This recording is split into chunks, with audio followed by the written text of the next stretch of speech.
بماء جار فيه نجس لم ير أثره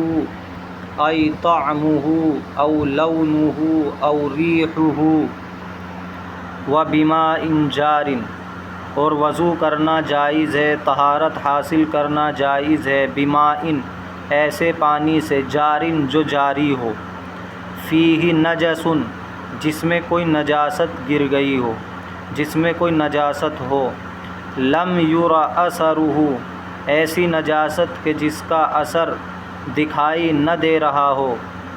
ای طعمہ یعنی اس کا مزہ، او لونہ یا اس کا رنگ، او ریحہ یا اس کی بو دکھائی نہ دے رہی ہو، تو ایسے پانی سے بھی وضو کرنا جائز ہے۔ اگر کسی پانی کے اندر، چلتے پانی کے اندر، جو پانی جاری ہے اس کے اندر کوئی نجاست گر گئی، لیکن اس نجاست کا کوئی اثر دکھائی نہیں دے رہا ہے، نہ اس نجاست کا اس میں مزہ اور نہ اس کا رنگ اور نہ اس کی بو اس پانی میں آ رہی ہے، تو ایسے پانی سے وضو کرنا، طہارت حاصل کرنا جائز ہے۔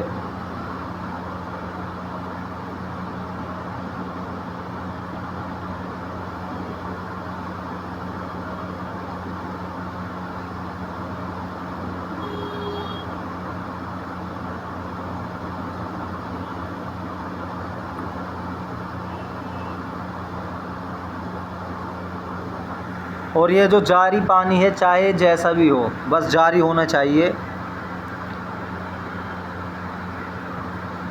یعنی چاہے بارش کا ہو، چاہے برف کا پگھلا ہوا پانی ہو، اگر وہ جاری ہے اور اس میں نجاست گر گئی ہے اور اس نجاست کا کوئی اثر ظاہر نہیں ہو رہا ہے، دکھائی نہیں دے رہا ہے، تو اس سے وضو کرنا جائز ہے۔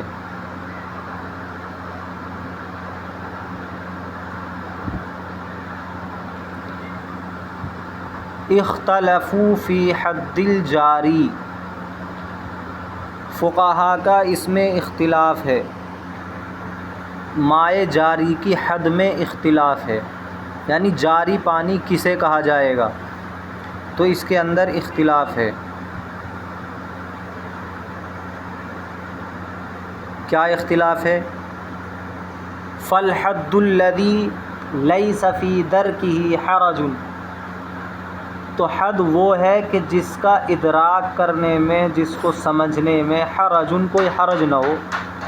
ما یذہب بطبنۃ او ورق، جو تنکے کو یا پتے کو لے جائے، جو تنکے کو یا پتے کو بہا لے جائے، تو جاری پانی اسے کہا جائے گا کہ ہر کوئی اسے دیکھ کر کہہ سکتا ہے کہ پانی چل رہا ہے۔ اگر اس میں کوئی پتہ ڈال دیا جائے تو اسے بہا کر لے جائے، کوئی تنکا ڈال دیا جائے تو اسے بہا کر لے جائے، تو یہ جاری پانی سمجھا جائے گا۔ یہ صحیح قول ہے، سمجھ میں آنے والا ہے۔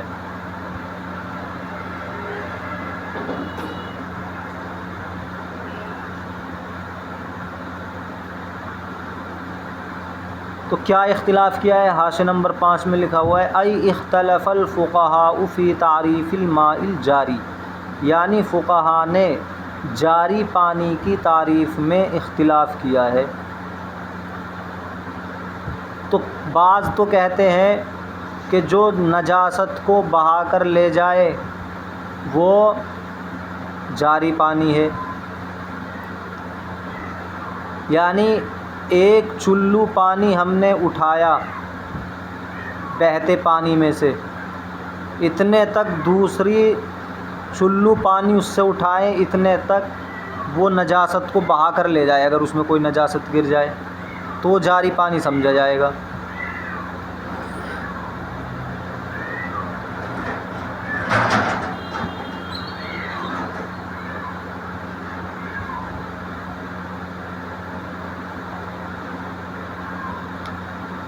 لیکن صحیح قول یہی ہے کہ عرف میں جس کو جاری پانی کہا جاتا ہو، لوگ جسے دیکھ کر کہہ سکیں کہ ہاں یہ جاری پانی ہے، اسی کو جاری پانی کہا جائے گا۔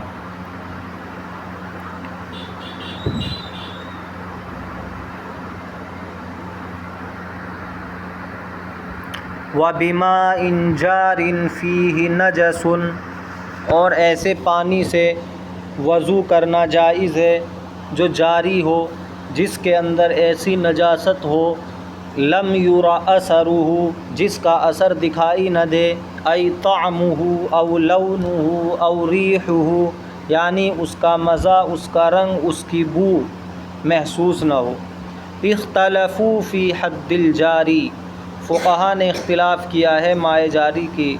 تحدید میں، حد میں، تعریف میں۔ تو حد سے مراد یہاں تعریف ہے، جیسا کہ منطق میں آتا ہے حد ذاتی، حد عرضی۔ فالحد الذی، فالحد تو تعریف یہ ہے، الذی لیس فی درکہ، کہ جس کا ادراک کرنے میں، جس کو سمجھنے میں حرج، کوئی حرج نہ ہو، وہ مائع جاری کہلائے گا۔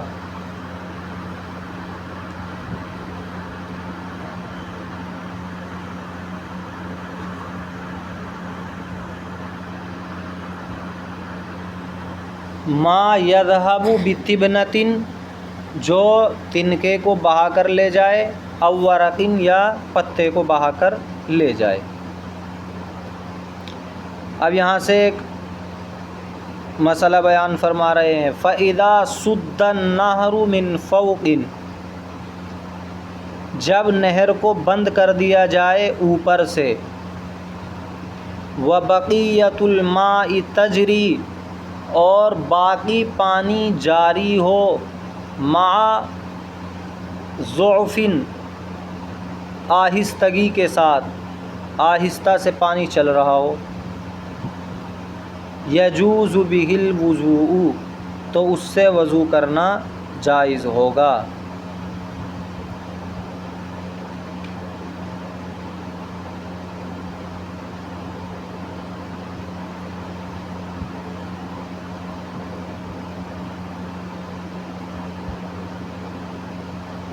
فَإِذَا سُدَّ النَّهْرُ، جب نہر کو بند کر دیا جائے، من فوقٍ، اوپر سے، ای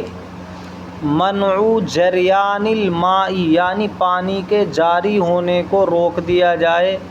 فی النہر، نہر کے اندر، من فوقہ، اس کے اوپر سے، بوضع خشبۃ، یعنی لکڑی کو رکھ کر، یا اس کے علاوہ کوئی چیز کو رکھ کر۔ اب باقی جو پانی ہے وہ نیچے کی طرف جاری ہے۔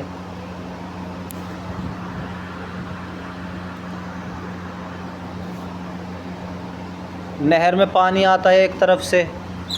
تو آنے والی طرف سے پانی کو روک دیا گیا، لیکن جہاں روکا ہے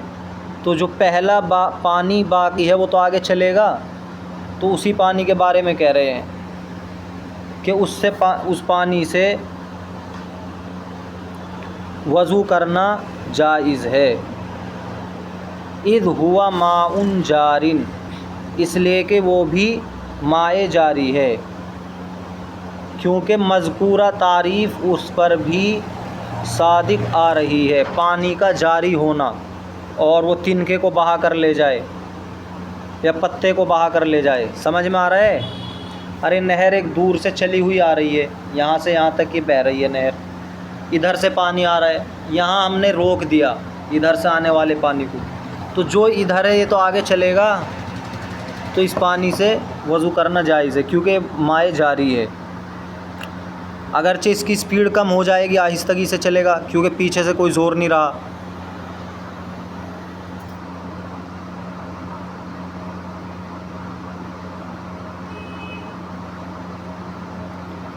وَكُلُّ مَاءٍ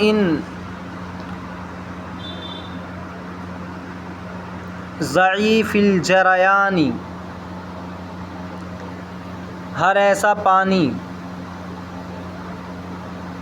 ضعیف الجریان، جو آہستگی سے بہہ رہا ہو، اذا توضأ بہ، جب اس سے وضو کرے، یجب ان یجلس، تو ضروری ہے کہ بیٹھے وضو کرنے والا، بحیث، اس طور پر، اس طرح، لا یستعمل غسالتہ،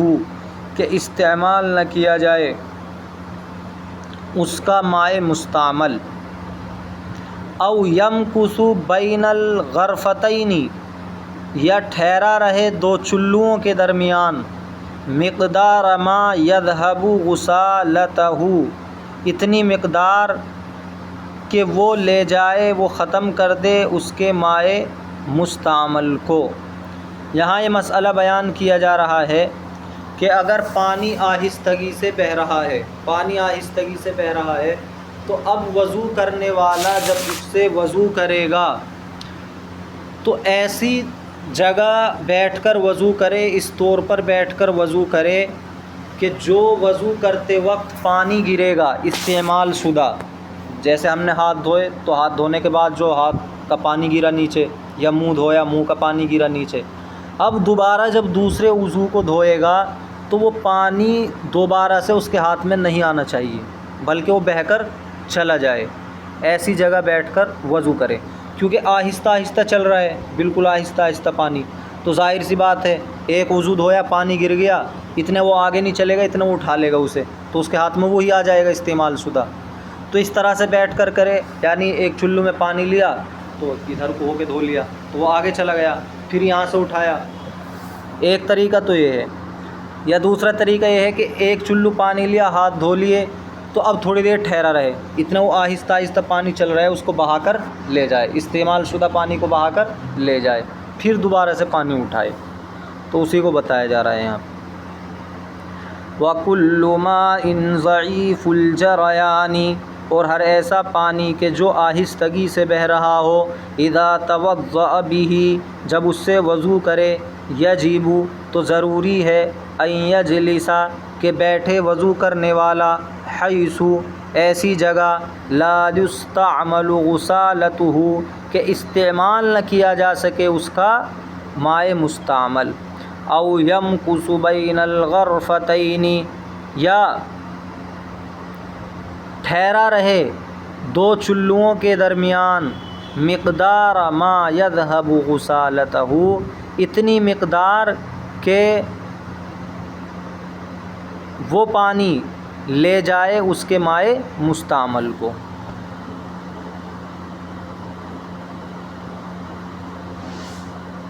اور اسے فاعل بھی بنا سکتے ہو، مقدار ما یذهب غسالتہ اتنی مقدار بیٹھا رہے کہ چلا جائے اس کا مائع مستعمل۔ وَإِذَا كَانَ الْحَوْضُ صَغِيرًا يَدْخُلُ فِيهِ الْمَاءُ مِنْ جَانِبٍ وَيَخْرُجُ مِنْ جَانِبٍ آخَرَ يَجُوزُ الْوُضُوءُ فِي جَمِيعِ جَوَانِبِهِ وَعَلَيْهِ الْفَتْوَى مِنْ غَيْرِ تَفْصِيلٍ بَيْنَ أَنْ يَكُونَ أَرْبَعًا فِي أَرْبَعٍ أَوْ أَقَلَّ فَيَجُوزُ أَوْ أَكْثَرَ فَلَا يَجُوزُ۔ وَإِذَا كَانَ الْحَوْضُ صَغِيرًا جب حوض چھوٹا ہو، يَدْخُلُ فِيهِ الْمَاءُ اس کے اندر پانی داخل ہو جاتا ہو، پانی داخل ہو رہا ہو، مِن جانب ایک طرف سے، وَيَخْرُجُ مِن جانب آخر اور دوسری طرف سے نکل رہا ہو، يَجُوزُ الْوُضُوءُ فِي جَمِيعِ جَوَانِبِهِ تو جائز ہے وضو کرنا اس کی تمام طرفوں سے، تمام جانبوں سے، وعلیہ الفتویٰ اور اسی پر فتویٰ ہے، من غیر تفصیل بغیر اس تفصیل کے، بین ان یکون کہ ہو وہ 4 در 4، اربعن فی اربعین او اقل یا کم، فیجوز تو جائز ہوگا، او اکثر فلا یجوز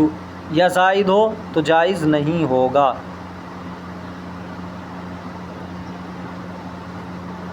یہاں سے یہ مسئلہ بیان کیا جا رہا ہے کہ اگر کوئی حوض چھوٹا ہے، دہ در دہ نہیں ہے، یعنی 10 گز چوڑا، 10 گز گہرا، 10 گز لمبا، ایسا نہیں ہے، دہ در دہ نہیں ہے، بلکہ چھوٹا ہے، اور ایک طرف سے اس میں پانی آ رہا ہے اور دوسری طرف سے پانی نکل رہا ہے، تو یہ جو حوض ہے اس کے کسی بھی کنارے پہ بیٹھ کے وضو کر سکتے ہیں، اس کے کسی بھی کنارے پہ بیٹھ کے وضو کر سکتے ہیں، ایک طرف سے پانی آ رہا ہے، ایک طرف سے پانی نکل کے جا رہا ہے۔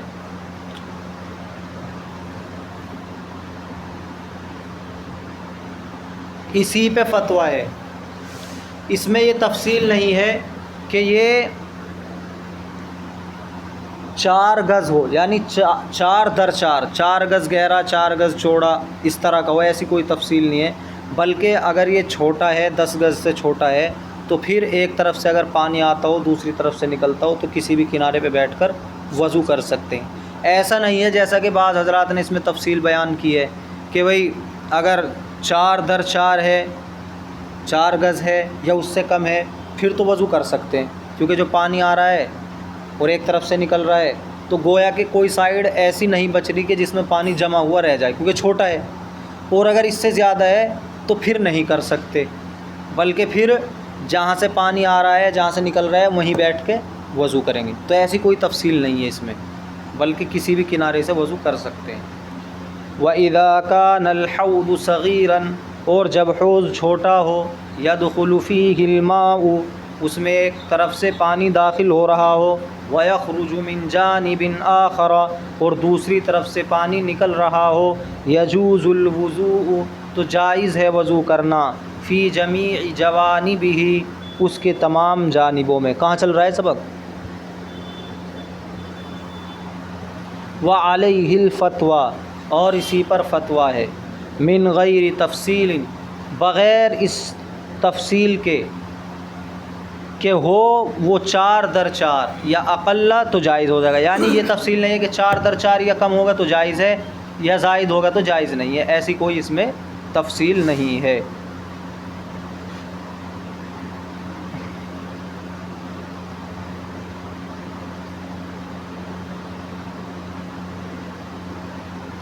وَعْلَمْ، جان لیجئے،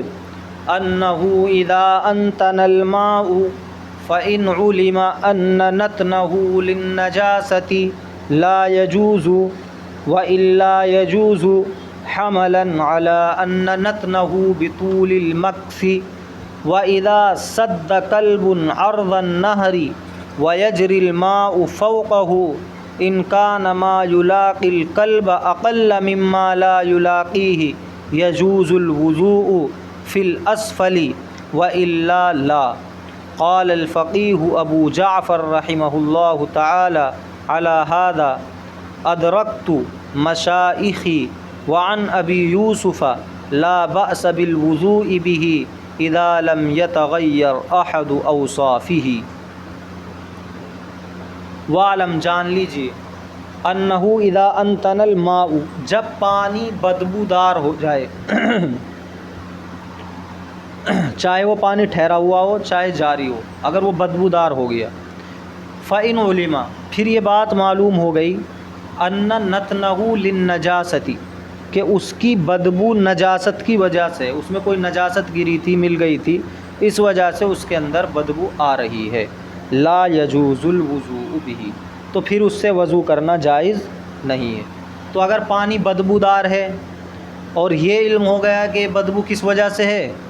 نجاست کی وجہ سے ہے، تو اس صورت میں اس پانی سے طہارت حاصل کرنا جائز نہیں ہے۔ وَإِلَّا يَجُوزُ، ورنہ تو جائز ہے۔ ورنہ تو کا مطلب إِن لَّمْ يُعْلَمْ ذَلِكَ، اگر یہ معلوم نہ ہو سکے کہ نجاست کی وجہ سے بدبو ہوئی ہے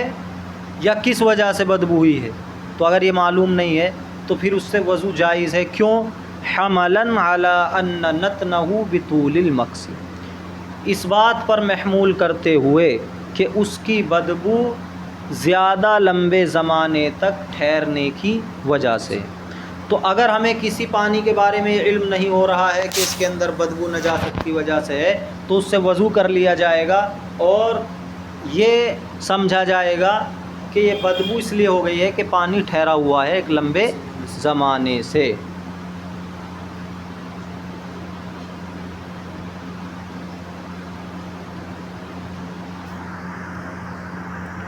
وَإِذَا سَدَّ كَلْبٌ عَرْضَ النَّهْرِ،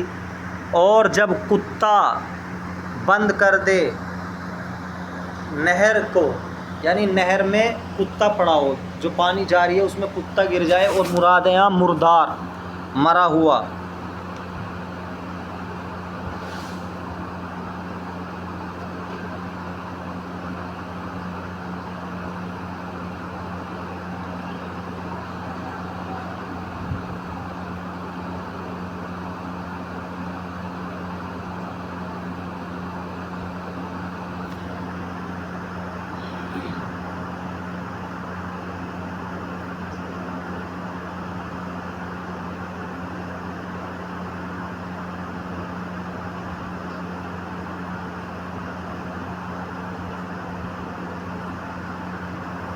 دیکھو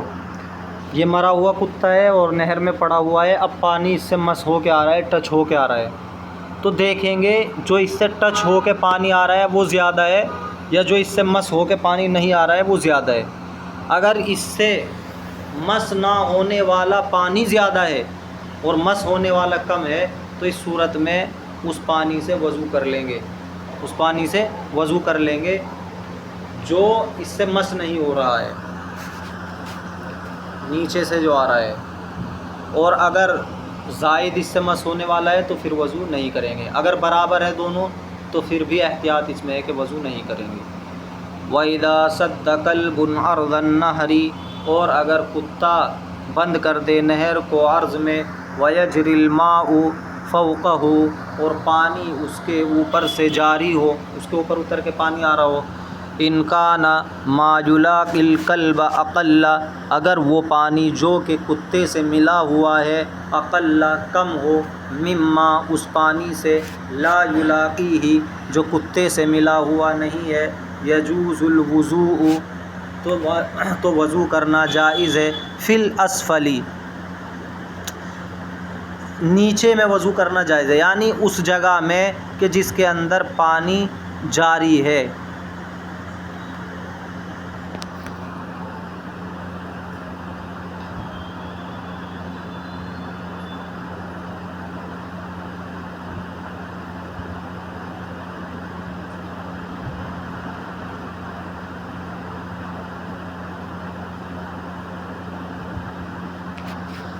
سمجھ میں آیا؟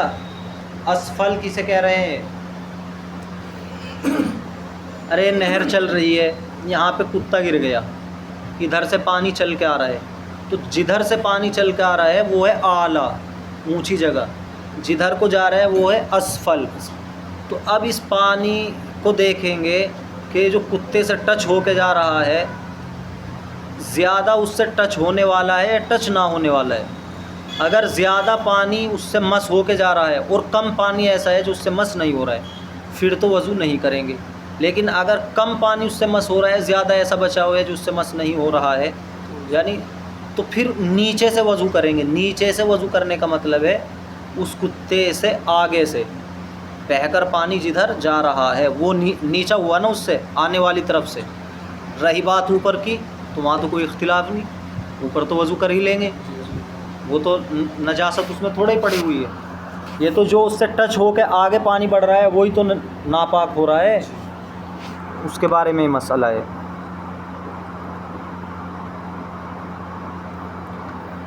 وَإِلَّا لَا، ورنہ تو نہیں، یعنی اگر زیادہ وہ ہوگا جو ناپاکی سے ٹچ ہو کے آ رہا ہے۔ قال الفقیہ ابو جعفر، فقیہ ابو جعفر رحمۃ اللہ علیہ فرماتے ہیں، علی ھذا ادرکت مشایخی، کہ میں نے اسی پر اپنے مشائخ کو پایا ہے، اسی مسئلے پر، اسی طرح وہ فتویٰ دیتے تھے۔ وعن ابی یوسف، اور امام ابو یوسف سے ایک روایت ہے کہ لا بأس بالوضوء، وضو کرنے میں کوئی حرج نہیں ہے، بھی اس کے ذریعے،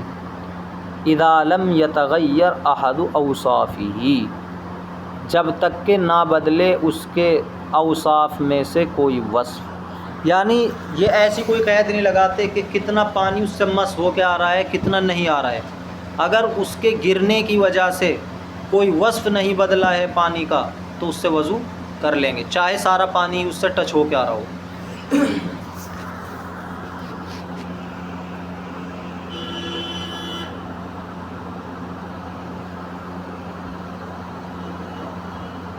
دیکھو ایک مرتبہ اور ترجمہ، وَبِمَاءٍ جَارٍ فِيهِ نَجَسٌ، اور ایسے پانی سے وضو کرنا جائز ہے جو جاری ہو، جس کے اندر ایسی نجاست ہو، لم یرى اثرہ، کہ جس کا اثر دکھائی نہ دے، ای طعمہ او لونہ او ریحہ، یعنی اس کا مزہ، اس کا رنگ اور اس کی بو دکھائی نہ دے۔ اختلفوا فی حد الجاری، اختلاف کیا ہے فقہا نے جاری پانی کی حد میں۔ فالحد الذی، پس حد وہ ہے یعنی تعریف وہ ہے کہ جاری پانی لیس فی درکہ، جس کے سمجھنے میں، جس کا ادراک کرنے میں، حرج کوئی حرج نہ ہو، ما یذهب بطبنۃ او ورق، جو بہا کر لے جائے پتے کو یا تنکے کو۔ فاذا سد النہر من فوق، پس اگر نہر کو بند کر دیا جائے اوپر سے، یعنی پانی روک دیا گیا، وبقیۃ الماء یجری، اور باقی پانی تجری جاری ہو تو آگے کا پانی تو جاری رہے گا، مع ضعف یا ضعف دونوں طرح پڑھ سکتے ہیں، آہستگی کے ساتھ، یجوز بہ الوضوء تو اس سے وضو کرنا جائز ہے، اذ ہوا ماء جار اس لیے کہ وہ ماء جاری ہے، وکل ماء ضعیف الجریان اور پانی ہر ایسا پانی کہ جو آہستگی سے بہنے والا ہو، اذا توضأ بہ جب کوئی اس سے وضو کرے، یجب ان یجلس تو ضروری ہے کہ بیٹھے، بحیث ایسی جگہ لا یستعمل غسالتہ کہ اس کے ماء مستعمل کو استعمال نہ کیا جا سکے،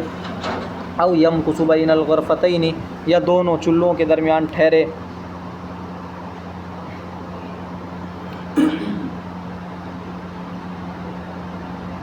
مقدار ما یذهب غسالتہ اتنی مقدار کے وہ پانی یا ما یذهب غسالتہ اتنی مقدار ٹھہرے کہ اس کا ماء مستعمل چلا جائے، وَإِذَا كَانَ الْحَوْضُ صَغِيرًا اور جب حوض چھوٹا ہو، يَدْخُلُ فِيهِ الْمَاءُ مِنْ جَانِبٍ اس کے اندر داخل ہوتا ہو پانی ایک طرف سے، وَيَخْرُجُ مِنْ جَانِبٍ آخر اور دوسری جانب سے نکل جاتا ہو، يَجُوزُ الْوُضُوءُ فِي جَمِيعِ جَوَانِبِهِ تو جائز ہے وضو کرنا اس کے تمام کناروں میں، وعلیہ الفتویٰ اور اسی پر فتویٰ ہے، من غیر تفصیل بغیر اس تفصیل کے کہ ہو 4 در 4 او اقل یا کم، فیجوز تو جائز ہوگا، و اکثر یا زائد ہو فلا یجوز تو جائز نہیں ہوگا، وعلم جان لیجئے انہ اذا انتن الماء کہ جب پانی ناپاک ہو جائے، فإن علم پھر اگر معلوم ہو جائے ان نتنہ للنجاستی پانی اگر بدبودار ہو جائے، پھر اگر معلوم ہو جائے کہ اس کی بدبو نجاست کی وجہ سے لا یجوز تو جائز نہیں ہے اس سے وضو کرنا، والا یجوز ورنہ تو جائز ہے، حملا محمول کرتے ہوئے علی ان نتنہ بطول المکث اس بات پر کہ اس کی بدبو لمبے زمانے تک ٹھہرنے کی وجہ سے، وَإِذَا سَدَّ كَلْبٌ عَرْضَ النَّهْرِ اور جب کتا نہر کو بند کر دے، وَيَجْرِ الْمَاءُ فَوْقَهُ اور پانی اس کے اوپر سے جاری ہو، ان كَانَ مَا يُلَاقِي الْكَلْبَ اگر وہ پانی جو کہ کتے کو مس کر رہا ہے، کتے سے ملا ہوا ہے، اقل کم ہو، مما لا یلاقیہ اس پانی سے کہ جو کتے سے ملا ہوا نہیں ہے، یجوز الوضوء فی الاسفل تو جائز ہے وضو کرنا نیچے میں، نچلے حصے میں، یعنی جدھر پانی بہہ کر آ رہا ہے، وَإِلَّا لا ورنہ تو نہیں، قال الفقیہ ابو جعفر فقی ابو جعفر کہتے ہیں، علی ھذا اسی پر ادرکت مشائخی میں نے اپنے مشائخ کو پایا، وعن ابی یوسف لا بأس بالوضوء اور امام ابو یوسف سے روایت ہے کہ کوئی حرج نہیں ہے وضو کرنے میں، اذا لم یتغیر احد اوصافہ جب تک کہ نہ بدل جائیں اس کے اوصاف میں سے کوئی وصف۔